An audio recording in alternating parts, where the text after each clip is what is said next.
Good morning, parents and homeschool teachers everywhere. Welcome to Tuesday morning, and this is day 2 of official homeschooling here in the UK.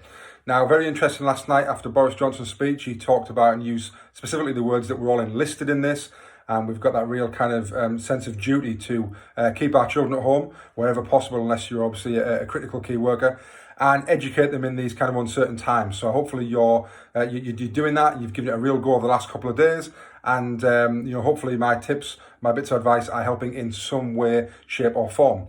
I know that this morning we in our house we've done the Joe Wicks PE. We've done PE with Joe this morning. Great start to the day. Got the kids up, got them energised. Quick shower, freshen up, and then we're ready for the day ahead now to attack wherever it comes. So today's tip I wanted to talk to you about was about mobile phones, and really this is a tip I suppose probably more important for parents who have children in secondary school, but even maybe the top of Key Stage 2, maybe year 5 and 6 if they have got a mobile phone. Now, obviously in schools, there are certain rules depending what school your children go to in terms of phones, whether they can take them, whether they can't.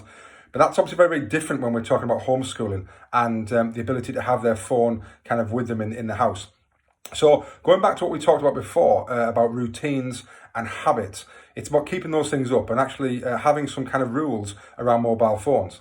And what I'd certainly say is that whenever they're going to be doing any work in one of those 25-minute blocks that we talked about in a previous video, is that they need to really give you their phone and hand it over. And I'll explain why that's really important.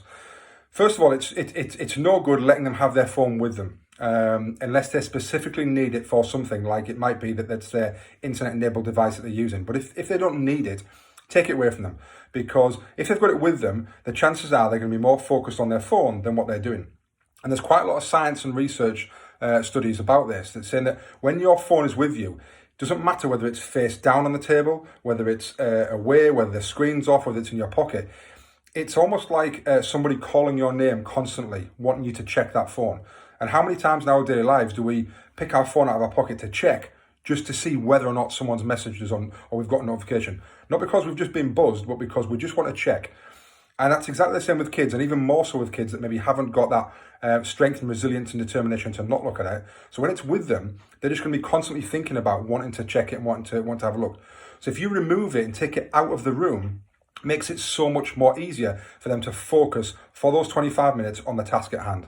And that's not just a tip for homeschooling over the next few weeks, but for any parents who are, for when they're doing their homework or their study, revision towards GCSEs, towards any kind of test, take the phone away and agree this with them. Talk to them about this. So actually what you should get hopefully into a habit, rather than having to wrestle it off them and then start on a bad foot, get them at the start of every 25 minutes to come and give you their phone.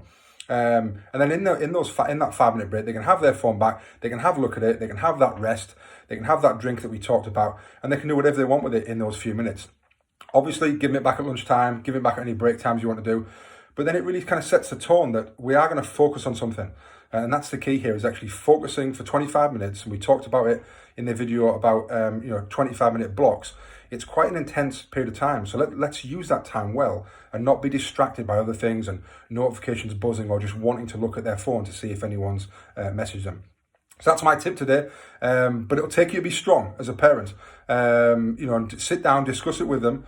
And, like I said, you're the adult, you're the parent, you're the person that pays the bills. So we need to establish these rules, but co-construct them with them and tell them why, and then get their buy-in, get them to hand it over, and then we can go from there. So keep it going. I know people have been messaging me saying that, a couple of things, it's been okay so far, and we've enjoyed this, we've enjoyed that. Stick to it. Think about routines, think about habits, 25-minute blocks, little rest in between, mobile phones, all those types of things. Put it all together, and it should make your life a lot easier as a parent over the next few days and weeks. All right, so let's do it. We can do this.